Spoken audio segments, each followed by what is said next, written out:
The piece is titled Still Standing, and first of all, that title is gotten from the fact that the Benin Kingdom, which was part of a huge inspiration for creating the work, is still standing because there's a lot of people that are of the opinion that it's a past culture.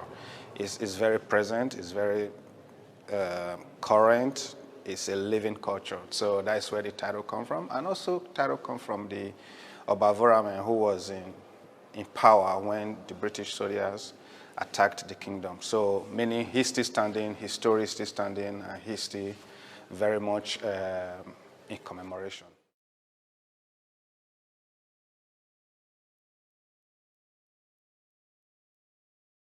I think people will come in with their different readings, different background, and different meanings to it. So it's kind of not one of those that prescribe to people how they should read my work or how they should see my work. But I think I'm hoping that it will open up a lot of conversations. It will also point people to a direction that they were not looking before, to look at, okay, contemporary art that is coming out from Africa, coming out from Nigeria, coming out from Edo State, coming out from Benin City, and how is that in conversation with what is happening globally as well as what is happening in London or England in particular, So, and especially in the whole conversation about restitution, I hope that this kind of lead people and hold their hand into it as much as possible.